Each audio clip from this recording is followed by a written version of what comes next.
Assalamualaikum warahmatullahi wabarakatuh.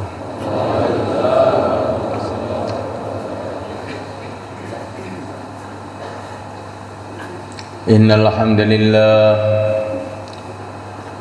hamdalillah nasta'inuhu wa nastaghfiruh wa nu'minu bihi wa natawakkalu alayhi wa na'udzu bihi min shururi anfusina wa min sayyiati a'malina man yahdihillahu fala mudilla lahu wa man yudlil fala hadiya lahu asyhadu an la ilaha illallah wahdahu la syarika lahu wa asyhadu anna sayyidana wa maulana wa habibana Muhammadan abduhu wa rasuluh. Allahumma salli wa sallim wa barik alaihi wa ala alihi wa ashabihi wa tabi'ina lahum ila yaumil qiyamah, amma ba'd. Faqad qala fi kitabihil karim innal ladzina qalu rabbuna Allah thumma istaqamu tatanazzalu alaihimul malaikatu alla takhafu wa la tahzanu wa abshiru bil jannati allati kuntum tu'adun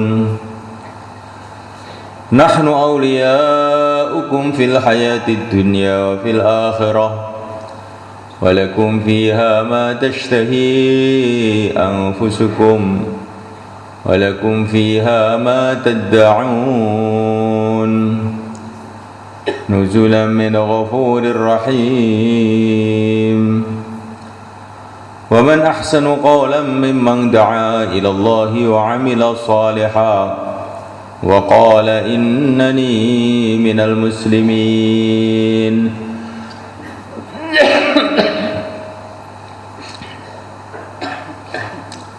ولا تستوي الحسنة ولا السيئة ادفع بالتي هي أحسن فإذا الذي بينك وبينه عداوة كأنه ولي حميم وما يلقاها إلا الذين صبروا وما يلقاها إلا ذو حظ عظيم. Hadirin yang dimuliakan, orang yang paling beruntung di dunia ini adalah orang yang hidupnya ini mendapatkan hidayah dan jadi asbab hidayah untuk orang lain.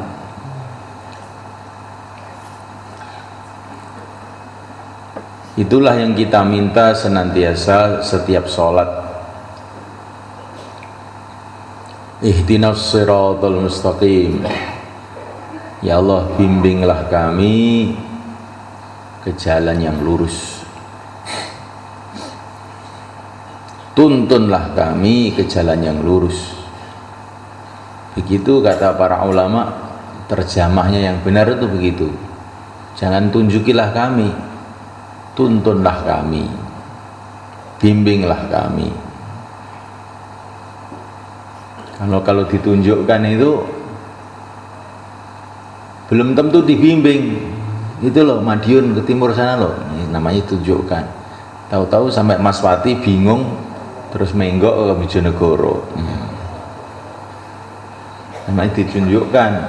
Tapi kalau ihdina di sini ini kata para ulama adalah hidayatut taufik. Hidayatut taufik itu dituntun sampai tempat. Bukan ditunjukkan dok, dituntun sampai maksud tujuan.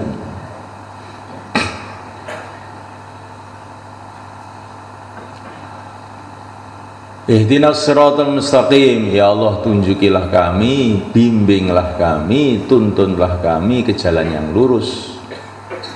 Siratal ladzina an'amta alaihim. Jalannya orang-orang yang telah Engkau beri nikmat. Siapakah maksudnya? Dijelaskan dalam ayat yang lain. Yang dimaksud adalah para nabi. yang pertama.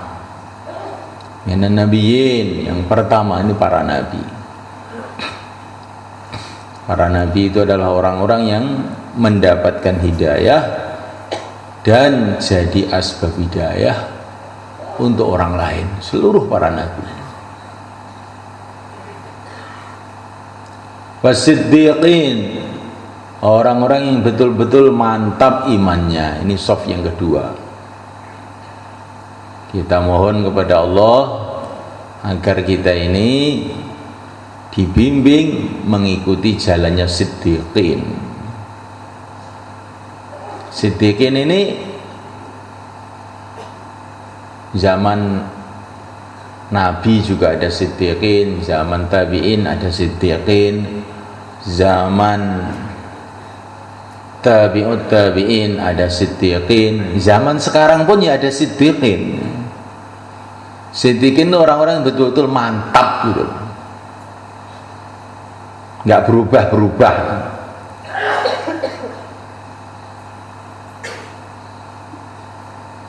Nah, amirnya siddiqin ini adalah Sayyidina Abu Bakar As-Siddiq radhiyallahu ta'ala anhu, di mana beliau ini punya pelajaran yang sangat penting. Yang pelajaran ini dikatakan oleh Sayyidina Umar, ini lebih baik dari amalan saya dan amalan keluarga saya seumur hidup.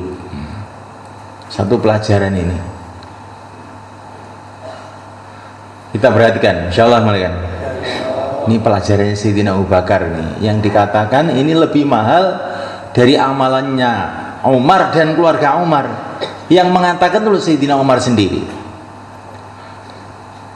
Kalau dalam Syuruk Udama ini kita paham satu pelajaran ini sudah cukup sebenarnya, nggak usah banyak-banyak. Ada yang masih ngantuk? Insyaallah nggak ada.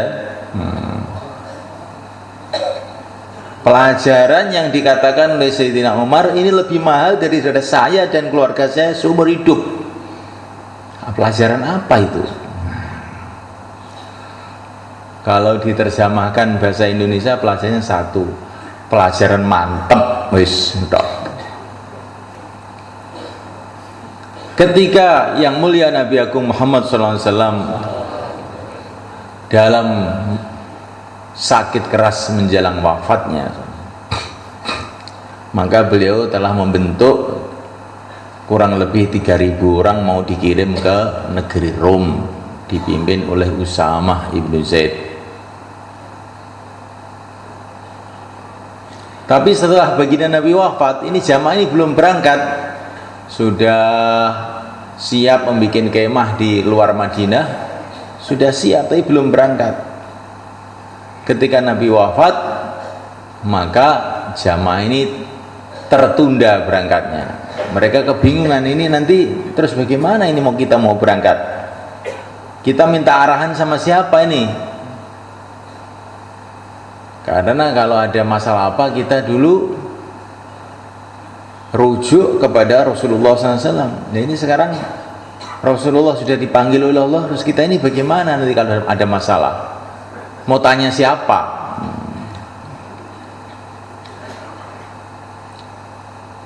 Maka semalakan Allah Ta'ala, para sahabat telah musyawarah sehingga akhirnya mufakat memilih Sayyidina Abu Bakar As-Siddiq radhiyallahu ta'ala anhu sebagai Khalifatul Rasulullah, pengganti Rasulullah dalam memimpin umat. Pengganti Rasulullah dalam memimpin umat, bukan pengganti Rasulullah dalam jadi nabi, bukan. Tidak ada nabi lagi setelah Rasulullah SAW. Maka setelah Sayyidina Abu Bakar menjadi khalifah, maka musyawarah. Beberapa sahabat, bahkan ini kebanyakan para sahabat usul agar pasukannya Usamah ini ditunda, karena sekarang kondisi umat dalam keadaan kacau balau. Dengan wafatnya Nabi terjadi kekacauan luar biasa. Wajar saja semuanya kan.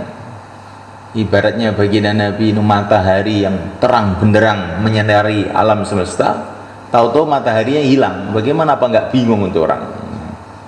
Bingung semua semuanya kan.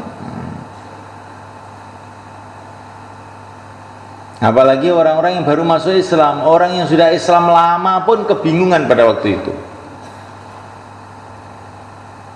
Sehingga mereka usul ditunda aja dulu, nanti kalau sudah tenang baru kita berangkatkan ini jamaah. Tapi Sayyidina Abu Bakar radhiyallahu ta'ala anhu memberikan pelajaran. Inilah yang dikatakan Sayyidina Umar lebih mahal dari keluarga Umar dan Umar sendiri seumur hidup.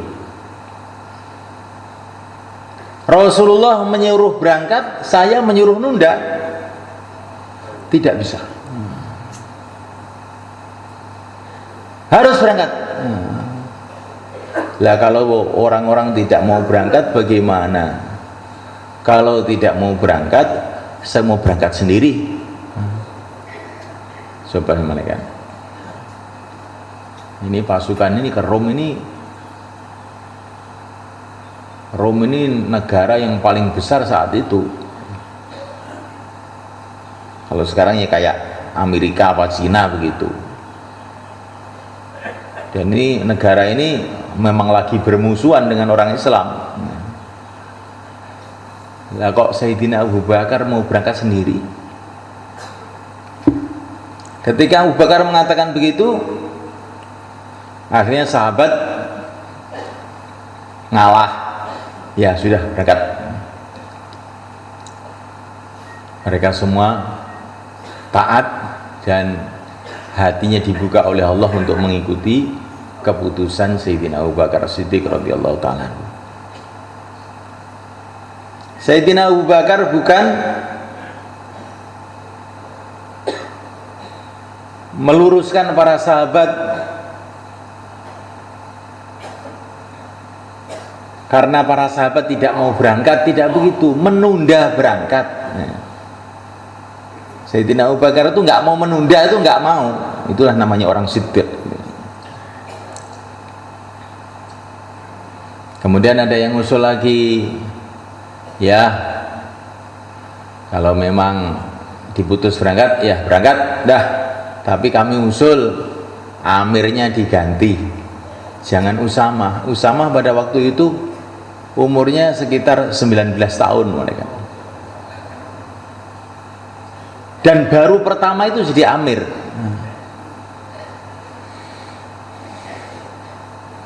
Maka Sayyidina Abu Bakar mengatakan, Rasulullah mengangkat Usamah, kamu menyuruh saya mencopot Usamah? Hah, gak bisa. Usamah amirnya, berangkat. Coba semalakan. Ini mantapnya Abu Bakar itu.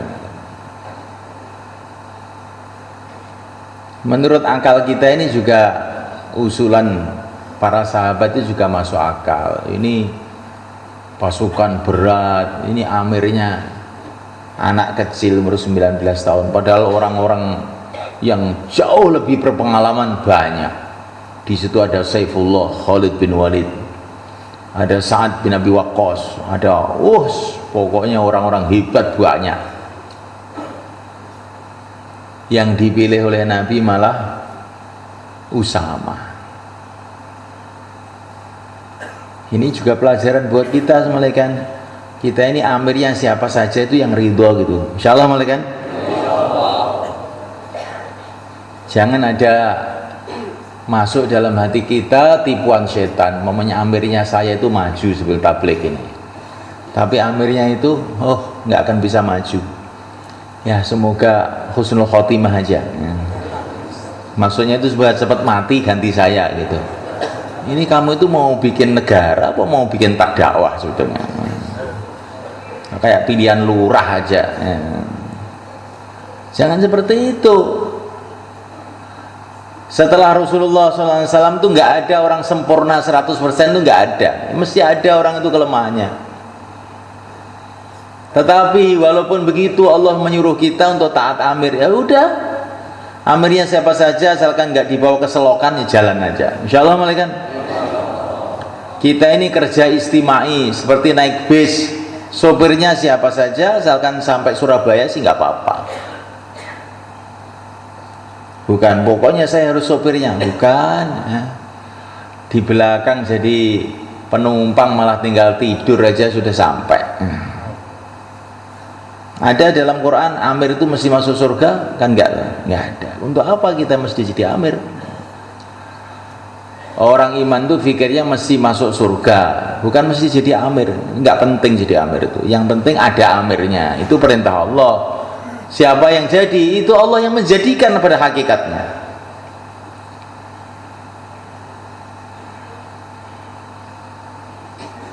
Pada waktu Sayyidina Abu Bakar mau wafat, maka beliau telah menunjuk Amir, yaitu Sayyidina Umar.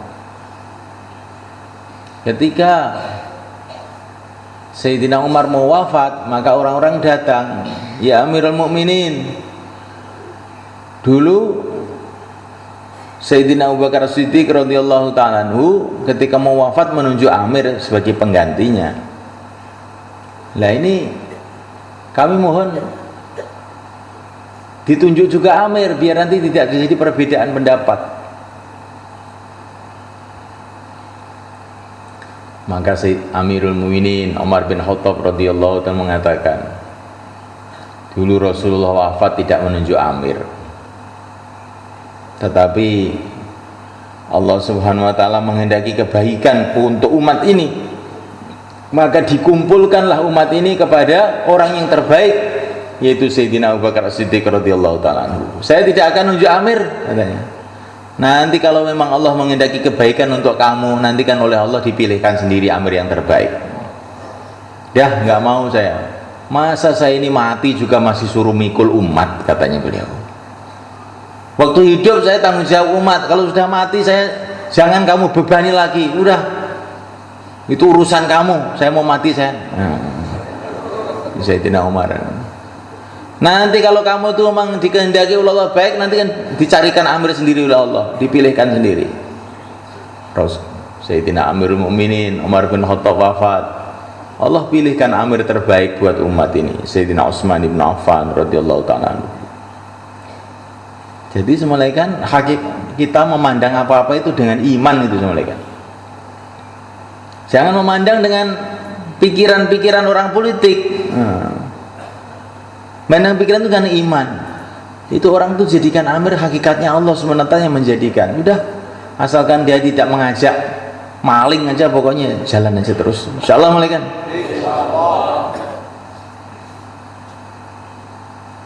Jadi semulaikan Allah Ta'ala, karena ini penting semulaikan. Ya Sayyidina Abu Bakar ini orangnya itu mantap semulaikan. Karena beliau ini selalu mantap dalam menghadapi masalah apapun, akhirnya menjadikan umat mantap juga. Inilah yang dikatakan Sayyidina Umar, pelajaran Abu Bakar sehari lebih baik daripada Umar dan keluarganya seumur hidup. Nah kita ini mantap, insyaallah malaikat.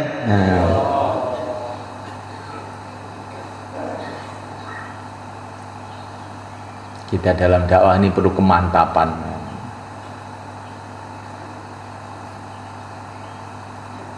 Nabi mengatakan man burika fi syai'in falyalzamhu.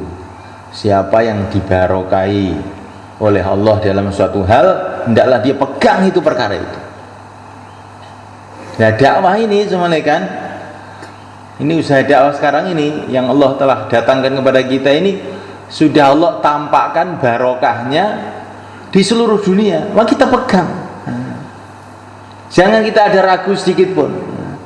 Ini usaha dakwah sudah Allah tampakkan barokahnya di seluruh dunia. Pegang itu. Itu pesan Nabi. Jangan nanti di tengah jalan kita mikir-mikir, barangkali ada terobosan yang lebih bagus. Itu nanti kamu tidak jadi siddiq. Jadi orang yang belum bunglon, mulah malih rakaruan. Yaitu nanti kita tidak akan berhasil. Kita jadi orang siddiq. Ya namanya pemikiran manusia. Syekh Ilyas juga manusia, Syekh Yusuf manusia, orang Nizumuddin kan juga manusia, saya juga manusia, saya juga punya otak, saya juga ngaji, maka saya mau bikin cara sendiri. Jangan begitu. Nabi pesan, kalau Allah sudah memberkahi seseorang, hendaklah dia pegang. Kamu memang orang pandai, walaupun ngantuan kamu itu pandai ya. Tapi belum tampak barokahnya. Masjid kamu itu masih kosong. Pandainya pandai, termasuk pandai ngantuk gitu. Tapi barokahnya itu belum tampak. Jangan macam-macam kamu, jangan begitu. Katanya Masih Nizumuddin orang, saya juga orang. Iya orang, tapi lain ya. Ini orang yang sudah Allah barokahi kerjanya. Lah kita ini kelihatannya belum ini ya. Dan barokahnya itu loh seluruh dunia. Maka Nabi pesan, man burika fi syai'in falyalzamhu. Barang siapa yang sudah dibarokai dalam satu kerja, hendaklah dia itu pegang. Ini para ulama mengembangkan perkara ini bukan masalah dakwah saja, termasuk masalah ekonomi. Orang punya pekerjaan pertanian, sudah jalan semua gitu. Itu pegang itu kerja gitu. Jangan punya pikiran baru, akhirnya sawahnya dijual, ininya dijual, mau bikin showroom mobil, tahu-tahu bangkrut. Nah, kamu itu bertani sudah berkah jalan sampai sekarang juga masih hidup, kok cari perkara-perkara baru, masukkan saham ke internet dengan pikiran saya mau tidur di rumah, takaza duit datang sendiri, tahu-tahu ditipu jual rumah. Itu gara-gara man burika fi syai'in falyalzamhu, tidak dijaga. Kamu itu ngembala kambing itu juga sudah jalan terus sampai sekarang, anaknya makan, istrinya makan, kok mau usaha internet, usaha apa? Setelah bangkrut baru datang, Pak Kiai amalannya apa? Amalannya apa? Amalannya satu aja, sabar. Udah gitu aja. itu penyakitnya Karkun itu ya. Orang itu yang mantap urusan apa saja, jangan gonta-ganti. Orang begitu nggak akan pernah benar itu. Urusan apa saja, apalagi urusan agama ini ya, yang sudah Allah tampakkan barokahnya di mana-mana, maka kita pegang sungguh-sungguh. Termasuk contohnya Siddiqah, Siti Hajar. Beliau dipesan oleh Nabiullah Ibrahim, kamu di sini aja Hajar, jangan pergi kemana-mana, pokoknya di lokasi ini, Masjidil Haram. Beliau kehausan, kelaparan, beliau lari ke sofa cari air, nggak ketemu, lari ke Marwah cari air, nggak ketemu, lari lagi ke sofa, sudah tahu nggak ada air kok masih ke situ lagi. Lari lagi ke Marwah, tidak ada air, lari lagi ke sofa, sampai berkali-kali. Karena apa? Beliau sudah dipesan oleh Nabiullah Ibrahim nggak boleh pergi kemana-mana, maka beliau usaha, tapi usaha dalam areal yang telah ditentukan oleh Nabi Ibrahim. Jadi situ aja, lari sana lari sini, tiba-tiba datang pertolongan Allah, keluar air Zam-Zam, padahal asalnya nggak ada itu. Nah kita ini begitu juga, hari-hari silaturahim dakwah, nggak ada yang mau, sudah terus saja. Nah, Siti Hajar, sofa Marwah, lama-lama nanti kan ada yang mau. Maka setiap orang haji baca ayat itu, inna sofa wal marwata min sya'airillah faman hajjal baita aw i'tamara fala junaha alaihi ay tawafa bima Safa dan Marwah itu adalah syiar agama Allah. Syiar agama Allah. Safa itu loh, gunung kecil gitu, jauh dengan Gunung Lawu ini, gunung kecil aja. Kok dikatakan oleh Allah syiar agama Allah? Kenapa tidak Gunung Lawu syiar agama Allah? Kenapa tidak Gunung Himalaya yang paling tinggi itu syiar agama Allah? Safa Marwah itu syiar agama Allah. Karena di sini mengandung sejarah. Sejarahnya orang mantep, walaupun zahirnya itu kayak nggak ada hasilnya, tapi mantep. Safa Marwah lama keluar air Zam-Zam. Begitu juga kita. Sudah kerja dakwahnya 5 amal masjid terus saja. Jalan nggak jalan pokoknya terus saja. Nanti lama-lama kan jalan.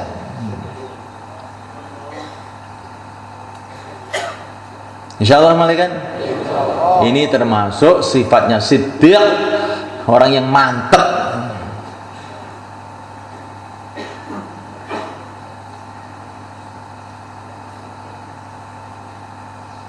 Hadi mulaikan Allah Ta'ala wa syuhada. Ini soft yang ketiga, kita disuruh mengikuti jalannya orang-orang syuhada. Orang syuhada itu orang yang punya prinsip siap mati untuk agama. Bukan siap 4 bulan, siap mati. Kalau 4 bulan tapi belum siap mati, masih telepon aja ke rumah itu belum siap mati kelihatannya. Kalau sudah siap mati itu nggak telepon-teleponan. Iya tuh malaikat, sudah siap mati kok telepon? Apa ada orang di kuburan telepon? Itu belum siap mati itu namanya. Siap pulang, namanya siap pulang, bukan siap mati. Maka semalakan Allah Ta'ala kita disuruh ngikuti itu jalannya syuhada.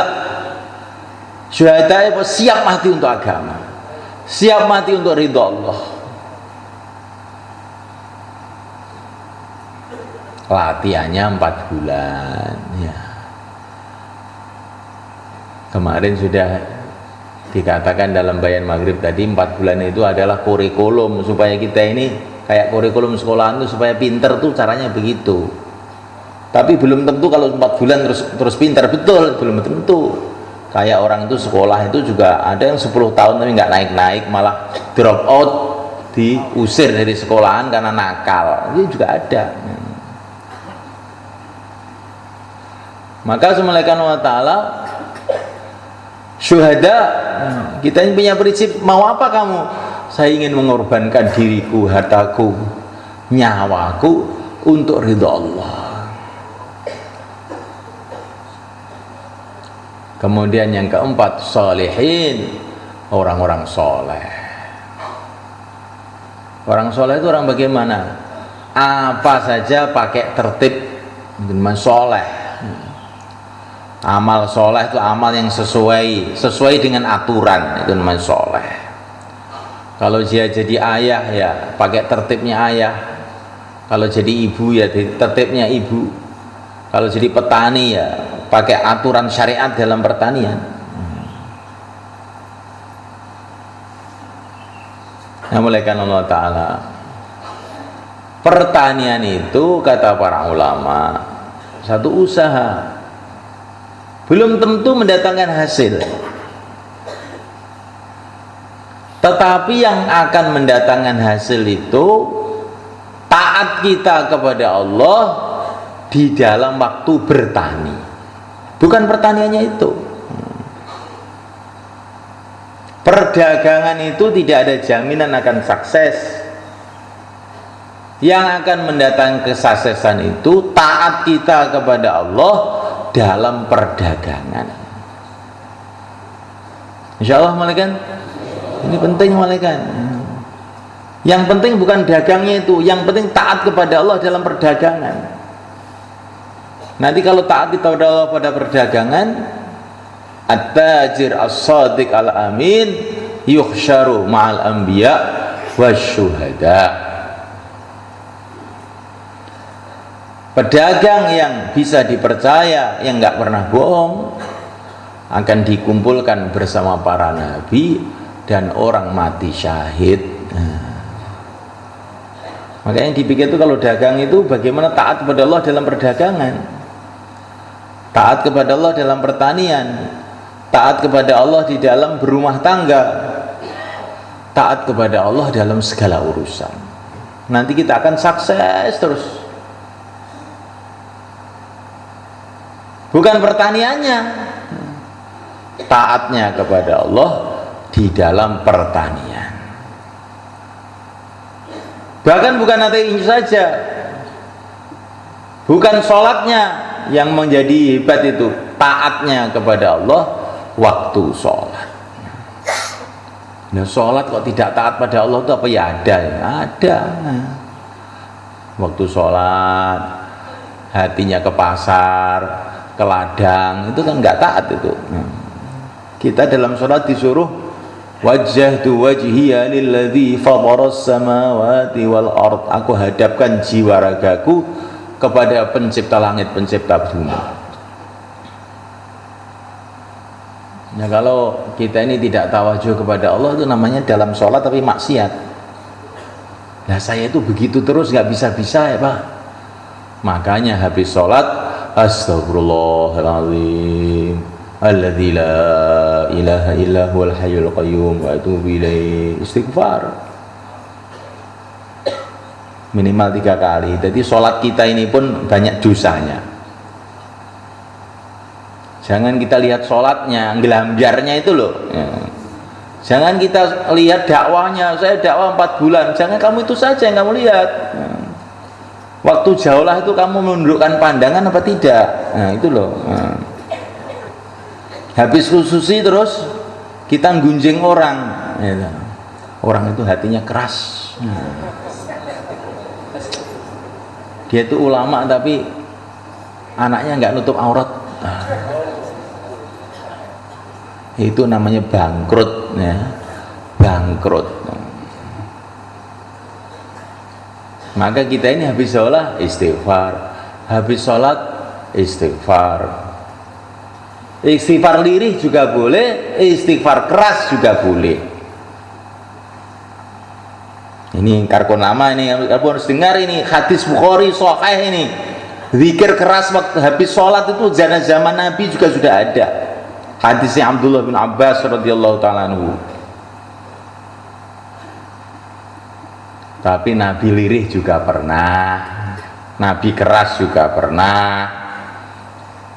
Nanti kamu habis ke India, orang India kalau habis sholat zikirnya lirih, wah ini kalau zikir keras bid'ah. Jangan, itu urusan ulama, kamu tuh jangan ikut-ikutan. Itu hadisnya sahih itu.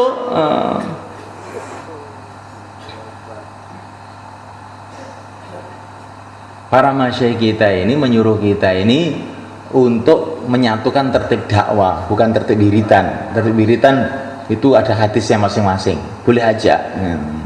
Tapi kalau dakwah jangan coba-coba kamu bikin sendiri, nanti musibah nanti itu. Insya Allah malaikat.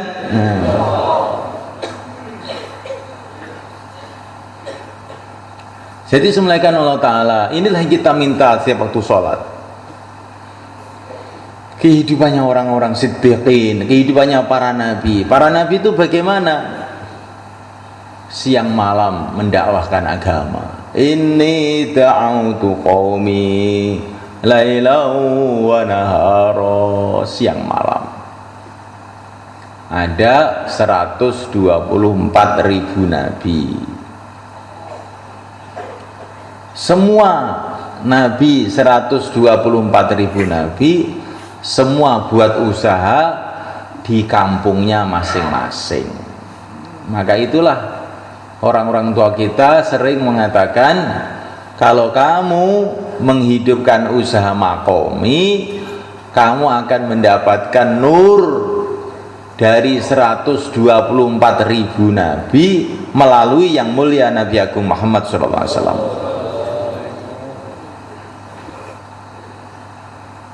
Maulana Umar rahimahullah itu sering beliau mengatakan, kalau kamu dakwah kepada pejabat-pejabat, Pak Lurah, RT, RW, Pak Mudin, maka kamu akan dapat nur kerjanya Nabiullah Musa alaihissalam melalui yang mulia Nabi Agung Muhammad sallallahu alaihi wasallam. Kalau kamu kerja kepada pedagang-pedagang, tukang bakso, tukang soto, sate Madura, tukang itu semua, maka akan dapat nurnya Nabiullah Syuaib alaihissalam melalui yang mulia Nabi Agung Muhammad sallallahu alaihi wasallam. Ini melalui itu harus ada kan? Karena kita ini nggak boleh langsung ikut Nabi Ibrahim, nggak boleh, harus melalui yang mulia Nabi Agung Muhammad sallallahu alaihi wasallam.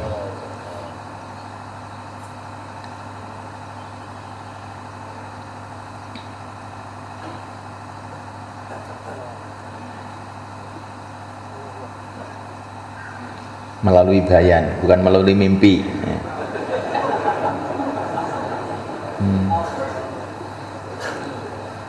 Ya ini, saya ini kalau ditugaskan bayan subuh itu Masya Allah, seneng saya itu. Jadinya cuma bangunkan orang tidur aja. Gimana ya? Dosa apa enggak bangunkan orang tidur itu? Pahala, ya. Berarti orang tidur mendatangkan pahala berarti. Masya Allah. Jadi semulaikan Allah Subhanahu Wa Taala. Kita perhatikan nih masalah makomi semulaikan. Kenapa orang sudah keluar setahun, sudah keluar 4 bulan, kok kemudian fikir dakwahnya hilang? Karena dia tidak buat makomi semulaikan. Makomi ini penting semulaikan.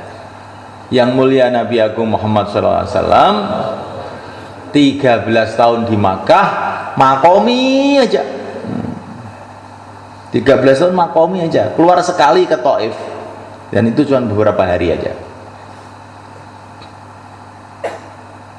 Dari hasil makomi itulah semulaikan telah dibentuk orang-orang yang akhirnya menyebarkan agama ke seluruh dunia. Sayyidina Abu Bakar As-Siddiq radhiyallahu ta'ala anhu, ini hasil makomi. Sayyidina Umar bin Khattab, Sayyidina Utsman bin Affan, Sayyidina Ali bin Abi Thalib, Sayyidina Sa'ad bin Abi Waqqas, Sayyidina Sa'id bin Zaid, Utsman bin Mad'un, Sayyidina Bilal bin Rabah, Zubair bin Awam, Abdurrahman bin Auf, tokoh-tokohnya sahabat sof awal, semua hasil makomnya yang mulia Nabi Agung Muhammad SAW dan beberapa sahabatnya. Maka makom ini penting gak semalekan? Jadi yang menyebarkan agama seluruh alam itu pimpinan-pimpinannya hasil makomi semua. Kita renungi betul-betul ini. Makom ini kita pentingkan sekali. Hari-hari dakwah, ngajak orang ke masjid, sampai di masjid ajak taklim. Udah itu aja untuk memulai itu. Sampai di masjid ajak taklim, ajak bicara agama, hari-hari begitu. Inilah jihad besar, wajahidhum bihi jihadan kabira. Jihadlah dengan Al-Quran, bukan dengan pedang, dengan Al-Quran, dengan jihad besar. Wajahidhum bihi jihadan kabira, jihadlah dengan Al-Quran, jihad besar. Maksudnya, ringkesnya, ini panjang ini kalau dirinci, ngajak orang ke masjid, diajak bicara agama. Itulah jihad besar.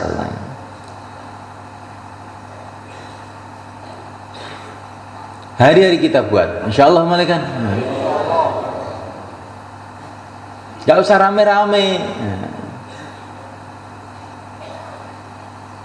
Kita anggap yang namanya dakwah besar itu yang rame-rame, istimewa, jur, wah itu dakwah besar. Bukan malaikat. mendapatkan orang seperti Sayyidina Abu Bakar itu dengan 1000 jur, saya kira lebih beruntung itu semuanya kan. Mendapatkan orang seperti Sayyidina Umar itu daripada bikin istimak 1000 istimak, lebih untung itu tuh. Maka kerja diam-diam ngetuk pintu orang, ngajak orang ke masjid, bicara agama itu tidak kalah pentingnya. Walaupun ini istimak juga penting juga, tidak kalah pentingnya dengan istimak yang ribuan orang, jutaan orang itu. Karena ini semua dari ini sumbernya. Ini zaman sahabat. Sekarang di Jawa ini zaman Wali Songo. Ini penting juga diketahui oleh seorang dai, karena kita ini meneruskan kerjanya orang-orang dulu. Kita ini melek, tahu-tahu Indonesia ini sudah mayoritas Islam, 90% orang Islam, sehingga sampai kita ini nggak tahu ceritanya itu bagaimana. Coba kita duduk di kampung kita, mayoritas kampung itu orang Islam. Pernahkah kita ini berpikir dulu kok Islam itu bisa masuk ke kampung saya ini, dulunya siapa ya yang bawa? Nah, coba kami renungi, nanti kan mumet kamu. Susah itu saya memikirkan itu. Itu bagaimana barokahnya kerjanya orang dulu itu.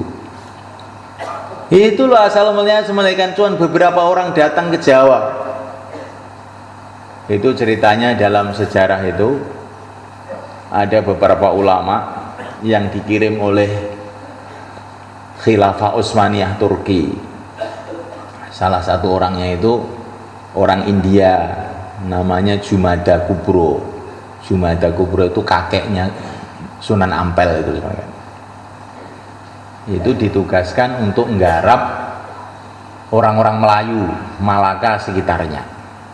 Orang Melayu itu bangsa Malaysia, bangsanya Thailand, dan terus berkembang agama di sana. Setelah itu generasi kedua itu Ibrahim Samarkandi, itu anaknya Jumada Kubro itu suruh nggarap Sulawesi Kalimantan. Sulawesi Kalimantan jadi Islam.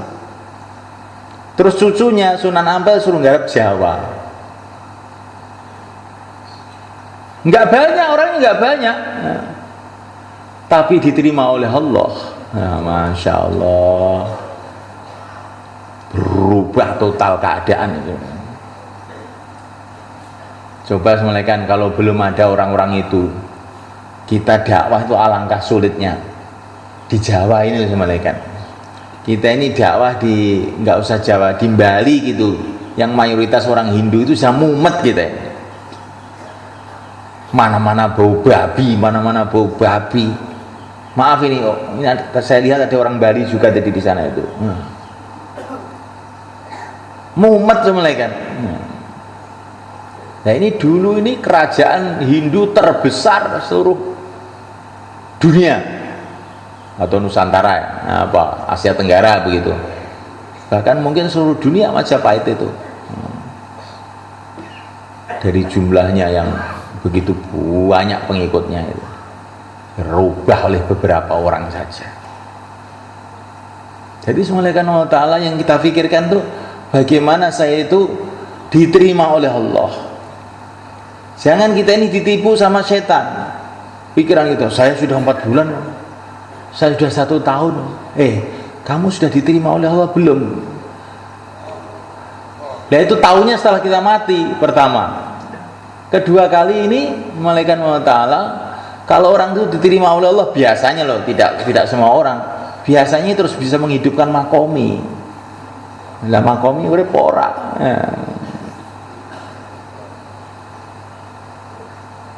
Maka semulaikan Allah Ta'ala,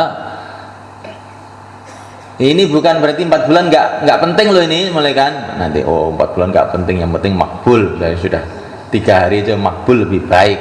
Iya, tapi apa lebih parah lagi, sudah 3 hari juga nggak makbul juga. Ini tarbiyah 3 hari, 4 bulan ini harus kita usahakan. Tetapi jangan kita ini merasa bahwa itu orang itu kalau sudah itu sudah mesti makbul. Tidak begitu. Makbul itu Allah yang tahu. Insyaallah malaikat.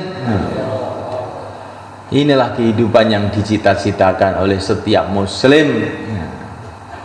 yaitu kehidupan dapat hidayah dan jadi asbab hidayah. Itu yang kita minta. Minan nabiyyin was-siddiqin wasyuhada was-shalihin.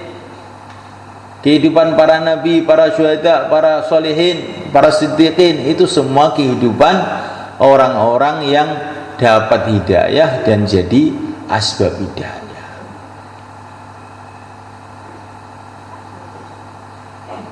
Itu yang kita minta tiap sholat, dan itu yang kita usahakan. Dengan kita keluar 4 bulan, dengan kita hidupkan makomi, dengan kita musyawarah. Musyawarah semalekan. Musyawarah ini penting. Dan kalau sudah musyawarah, apa yang diputuskan musyawarah itu kita terima. Jangan kita khawatir apa-apa, karena keputusan musyawarah pada hakikatnya itu ya sudah takdir Allah, nggak usah kamu khawatir apa-apa. Umpamanya masyayikh itu sudah musyawarah, ini contoh malaikat.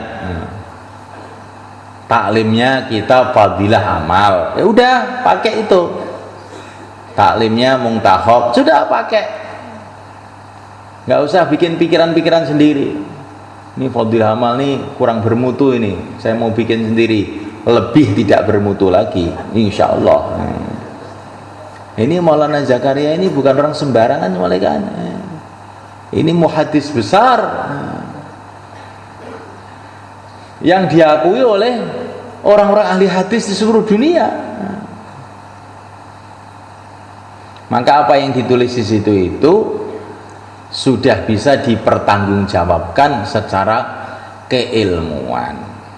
Jangan kita ini orang awam terus malah kita ini menolak orang-orang ahlinya. Anak TK malah bantah profesor. Itu bukan menunjukkan pandai, menunjukkan goblok. Pokoknya apa yang diputuskan oleh para masyayikh kita ini kita terima dengan ridho. Pokoknya kamu baca fadilah amal itu tiap hari, insyaallah malaikat. Hari-hari baca. Di situ itu nur itu di situ itu. Dan ini kitab ini telah menggerakkan berjuta-juta orang di seluruh dunia. Ini kitab barokah. Termasuk ikut pesan Nabi, man burika fi syai'in fal yalzamhu. Orang itu kalau sudah dibarokai hendaklah dipegang betul. Termasuk kita fadilah amal, termasuk muntakhab, termasuk apa itu hayatus sahabah. Itu kita barokah ini kita pegang, nanti insya Allah kan hati kita jadi hidup mereka. Karena yang mulia Nabi Agung Muhammad SAW itu adalah Nabi dan Rasul. Nabi itu apa tuh maknanya Nabi itu? Nabi itu bahasa Arab. Nabi itu maknanya orang yang mendapatkan ilmu dari Allah. Nabiyun, fa'ilun.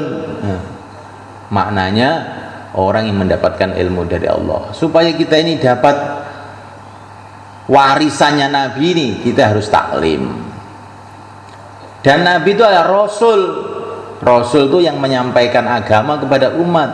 Supaya dapat warisannya Rasul harus dakwah. Maka kerja kita ini prinsipnya 2 itu, taklim dan dakwah. Kalau nggak ada taklim, nanti itu seperti nabi palsu di Pakistan itu, Mirza Ghulam Ahmad.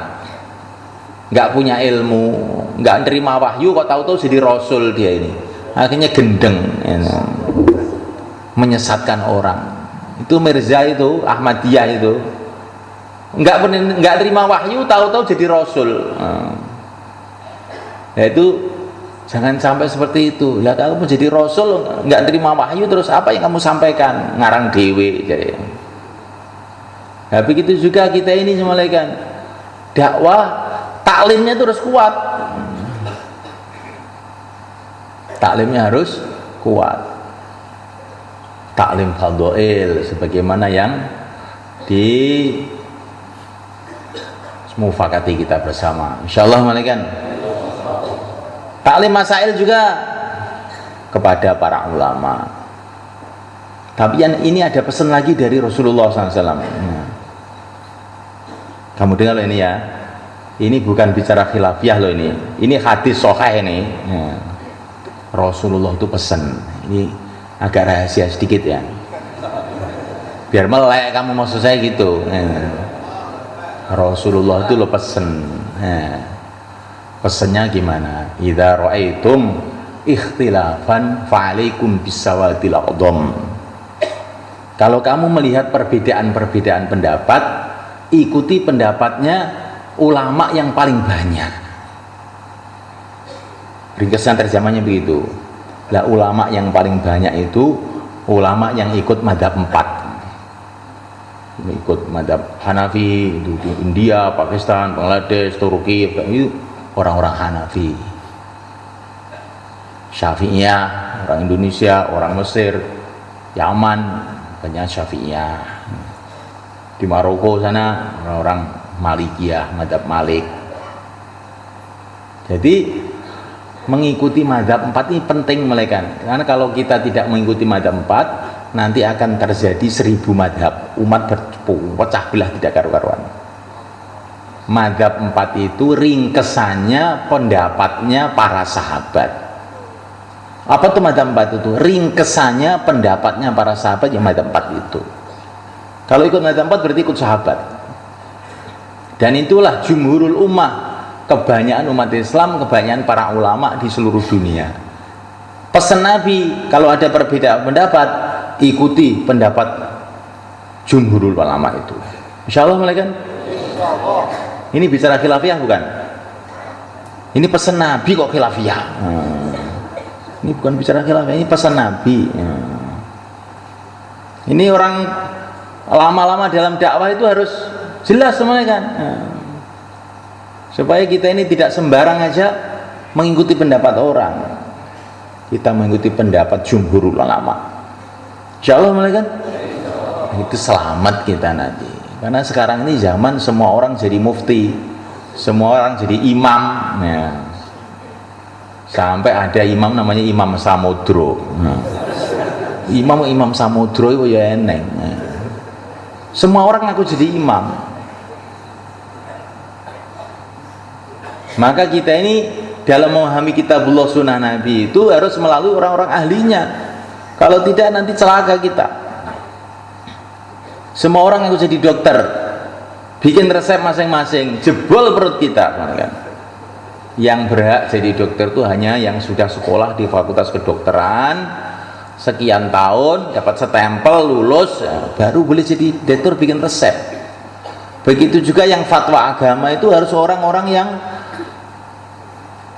punya silsilah keilmuan kepada ulama-ulama sebelumnya, kepada para sahabat, kepada Rasulullah. Kalau tidak begitu nanti mesti seenaknya sendiri. Ini zaman harus hati-hati kita. Nah, mulai kan kita lihat di Pakistan, di India, di Bangladesh, itu mereka itu semua berpegang satu madhab. Akhirnya itu relatif mudah rukun umat itu.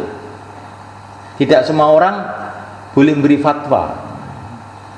Kurikulum pesantrennya pun seluruh negeri sama, sehingga yang disampaikan itu jadinya sama. Maka ini termasuk anugerah Allah kepada umat ini. Dengan adanya madhab-madhab itu sebetulnya anugerah Allah supaya umat ini tidak berpecah belah. Insya Allah kan? Ini juru utama loh kan? Ini kita harus paham betul perkara seperti ini.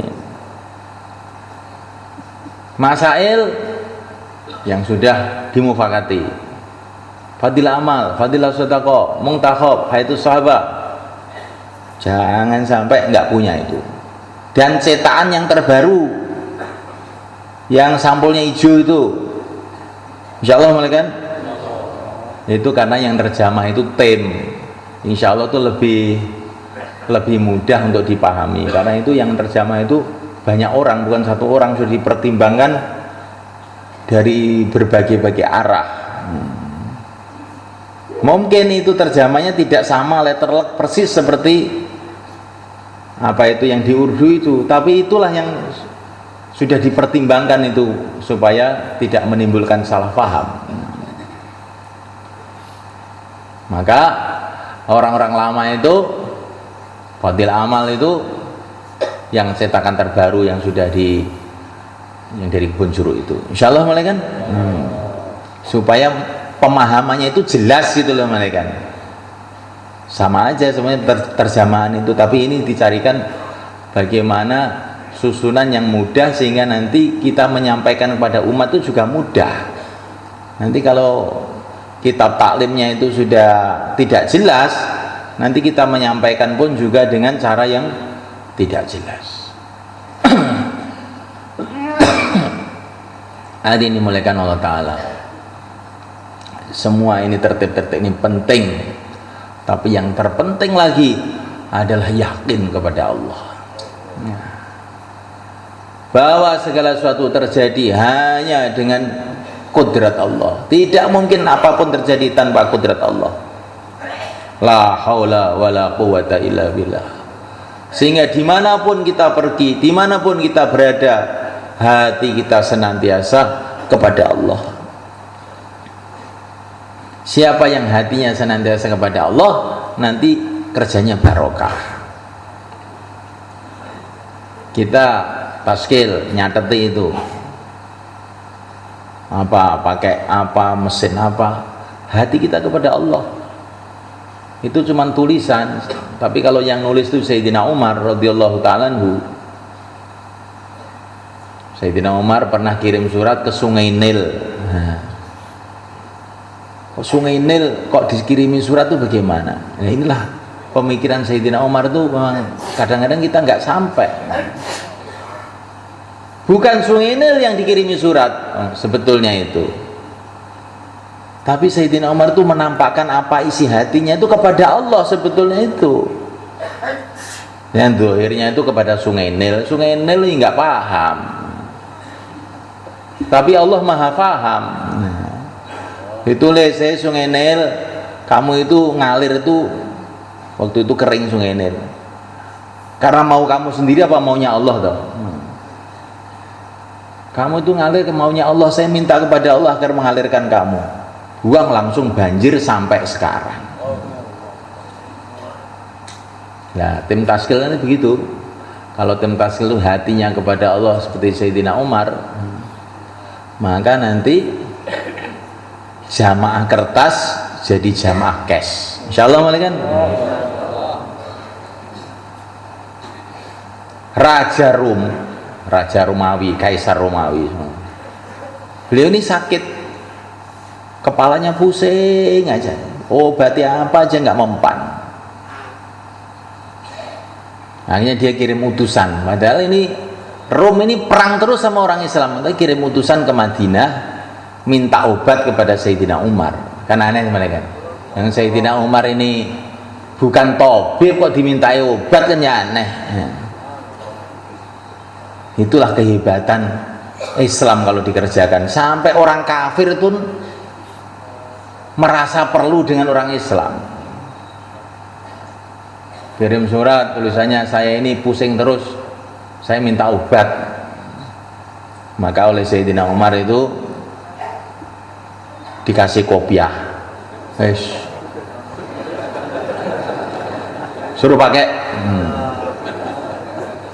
Maka setiap dipakai itu langsung enak. Enak. Tapi nanti kalau dicepot pusing lagi.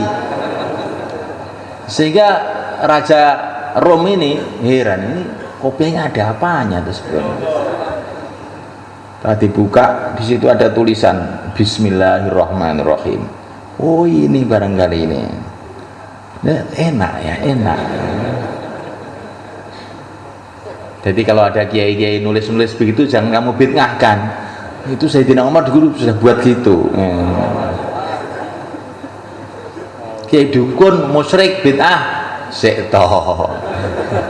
Iki lo ngerti apa? So melok-melok. Maka semalekan Allah Ta'ala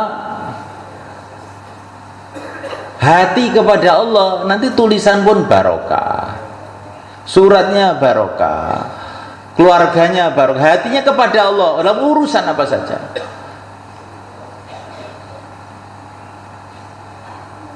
Kemarin itu ada jamaah itu 40 hari, kok taskilannya itu banyak sekali. Jadi selama 40 hari itu bisa mengeluarkan 40 jamaah. Maka itu sampai di sini saya tanya, kamu tuh punya amalan apa? Kok bisa mengeluarkan jamaah banyak betul kamu tuh?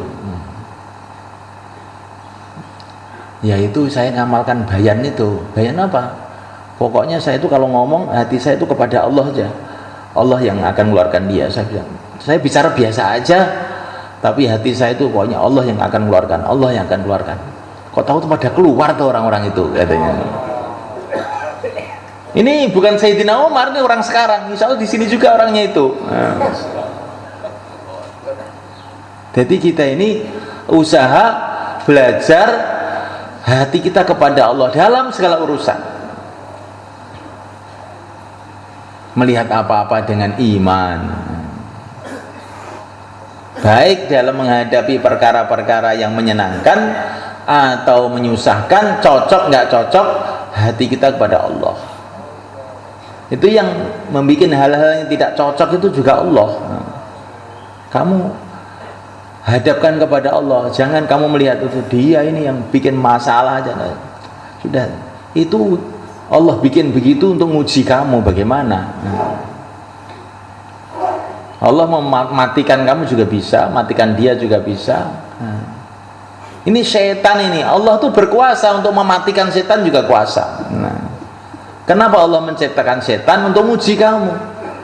Begitu juga dalam dakwah ini, kadang-kadang kita menghadapi perkara-perkara yang menyusahkan kita. Ini sudah karpon 4 bulan malah bikin susah terus. Ya memang Allah mengendaki untuk menguji kamu biar bagaimana, susah sabar apa enggak coba. Kalau hati kita kepada Allah, mengandang segala sesuatu dari Allah, kita ini bisa sabar. Kalau memandang segala sesuatu dari makhluk, maka kita ini akan mudah emosi. Kalau memandang segala sesuatu dari Allah, mudah nangis, mudah doa, ini dosa saya, ini begini ini. Yang salah saya, astagfirullah. Ya Allah turunkan hidayah, ya Allah mudahkan, ya Allah mudahkan. Ini harus tertanam betul dalam hati, bukan dalam otak. Sampai ada apa-apa itu yang teringat pertama kali adalah Allah. Lain namanya jadi sifat. Nah, imannya telah merasuk dalam hati jadi sifat. Tapi kalau menghadapi masalah pertama kali itu strategi makhluk, setelah judek baru ya Allah, ini belum sifat, ini baru latihan namanya. Yang kita kehendaki tidak begitu. Pertama kali menghadapi masalah, Allah subhanahu wa ta'ala yang kita ingat, Allah subhanahu wa ta'ala yang kita harap, Allah subhanahu wa ta'ala yang kita minta. Nanti insya Allah masalah apapun tiba-tiba itu selesai tanpa terasa. Tertanya nggak apa-apa gitu.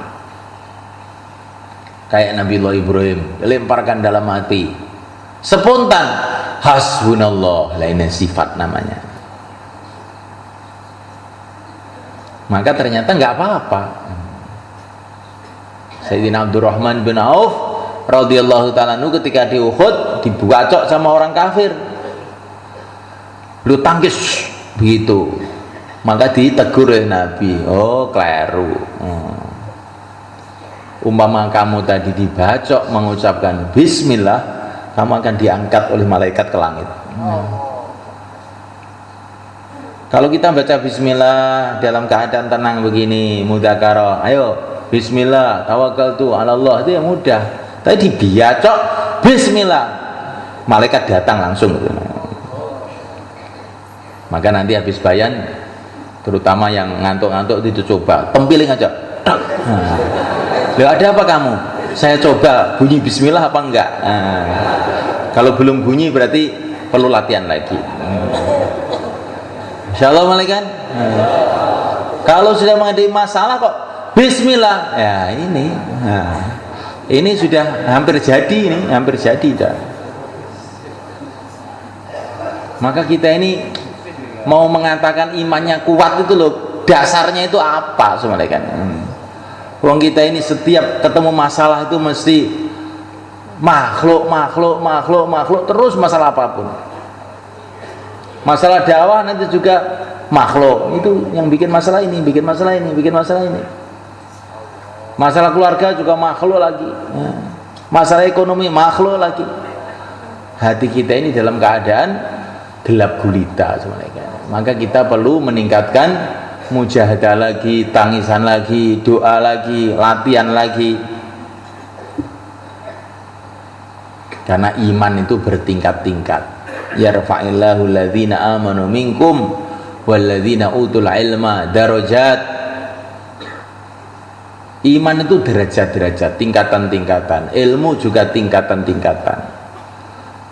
Jadi orang itu kalau mau naik, di antara sebabnya naik, tambah dekat kepada Allah itu karena imannya, kemudian karena ilmunya, kemudian karena amalnya. Walikuling darajatim mimma amilu. Amal itu juga menimbulkan derajat. Karena akhlaknya, akhlak itu juga menambahi derajat. Kemudian karena sayangnya kepada umat, ini juga menimbulkan derajat juga. Maka cari kedekatan kepada Allah dengan imannya, dengan ilmunya, dengan amalnya, dengan akhlaknya, dengan fikirnya. Insyaallah malaikat. Maka yang tadi malam belum mendaftarkan diri untuk keluar 4 bulan 40 hari, silakan berdiri ke depan. Taqabbalallah. Monggo yang mau keluar 4 bulan 40 hari yang tadi malam belum daftar ya. Nih, silakan Pak dikasih jalan. Masya Allah. Kasih jalan. Bagi kawan-kawan kita yang akan pergi taskil, silakan. Silakan Pak. Masya Allah. Oke. Boleh Pak, yang tadi malam belum daftar untuk negeri jauh yang cash, silakan Pak berdiri dan daftar ke tim taskil. Silakan. Yang tadi malam belum daftar untuk negeri jauh cash dari Juru Kudama ini, maka kita berdiri dan daftarkan ke tim taskil. Silakan. Kemudian yang niat sampai istimak nanti Pak, istimak kawasan ke negeri jauh, silakan juga daftar. Dan sampai akhir tahun ini dan juga nanti tahun depan yang ke negeri jauh ada niat, silakan daftar ke tim taskil. Mari Pak, Masya Allah. Yang ke IPP Pak, yang cash, Masya Allah. Yang tadi malam belum daftar boleh berdiri dan daftar ke tim taskil. Silakan Pak, Masya Allah. Yang dari sebelah kanan, sebelah kiri, monggo Pak, Masya Allah. Silakan, Masya Allah. Yang cash ke IPB dari Juru Kudama kita kali ini, silakan Pak, Masya Allah. Ke belakang daftar ke tim taskil. Yang niat sampai istimak nanti Pak, boleh, Masya Allah. Silakan. Niat sampai istimak nanti ke IPB. Semuanya daftar Pak. Di belakang ada konter insya Allah.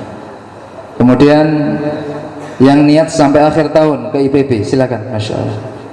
Yang tadi malam belum daftar Pak, berdiri, daftarkan diri kita di tim taskil, silakan, Masya Allah. Bismillah, monggo Pak, Masya Allah. Yang ke IPB niat tahun depan, Masya Allah juga boleh, silakan daftarkan ke tim taskil, silakan. Silakan Pak, Masya Allah ya. Ke IPB yang tadi malam belum daftar niat sampai tahun depan, monggo, Masya Allah. Masya Allah. IPB, Masya Allah.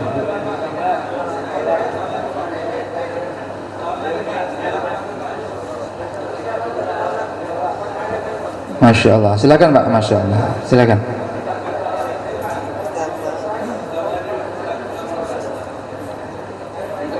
Silakan. Masya Allah. Masya Allah. Beri jalan Pak, tolong beri jalan kawan-kawan kita yang mau pergi taskil. Masya Allah. Berikan jalan. Masya Allah. Catatkan bulannya kapan, untuk tahun depan Pak ya. Tahun depan kita niatkan. Masya Allah.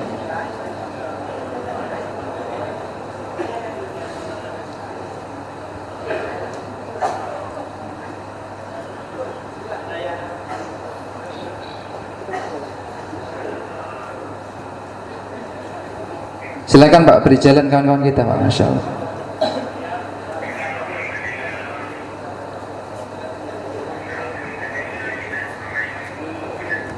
Kemudian jemaah sekalian yang 4 bulan jalan kaki cash dari Curug Damak kita kali ini, Masya Allah, silakan daftarkan diri kita juga di tim taskil di belakang. Masya Allah, 4 bulan jalan kaki cash dari Curug Damak. 4 bulan jalan kaki Pak, 4 bulan jalan kaki yang cash. Masya Allah, monggo.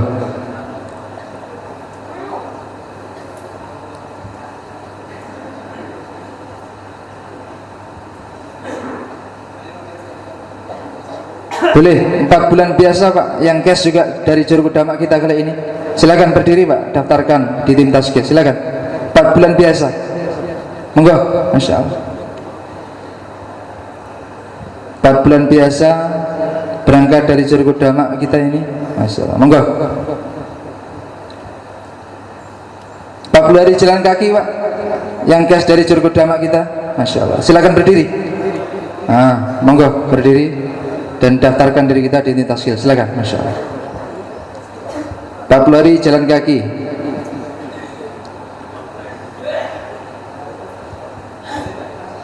Silakan Pak, 40 hari jalan kaki. Boleh 40 hari biasa yang cash dari Curug Damak kita Pak, berdiri dan catat di tim taskil. Silakan 40 hari biasa Pak, 40 hari biasa, baik dalam negeri ataupun mungkin ke negeri jiran. Silakan. Masya Allah, 40 hari. Silakan Pak. Masya Allah ya, dalam negeri ataupun negeri jiran silakan daftar di tim taskil 40 hari. Masya Allah, monggo. Masya Allah.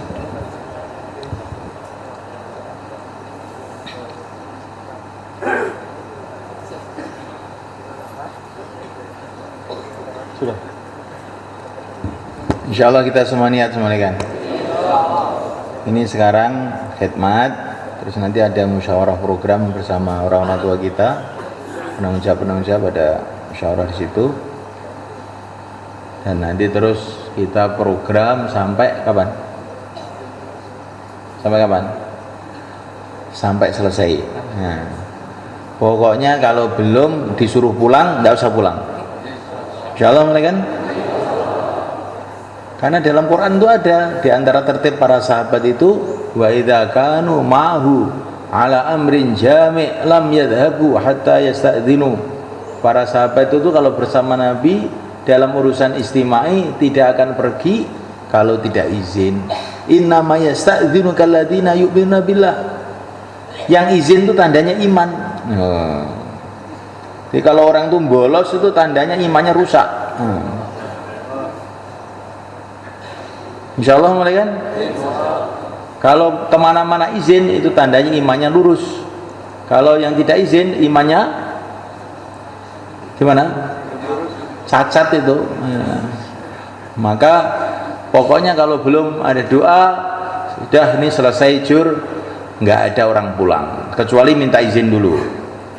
Nanti ke sana ruangan suro minta izin kalau mau pulang. Kalau diizinkan pulang, kalau tidak diizinkan nggak pulang. Insya Allah ini kita latihan tertib. Ini Al-Quran kapan mau kita amalkan? Kita baca tiap hari, kita amalkan juga. Insya Allah, kan? Subhanallah.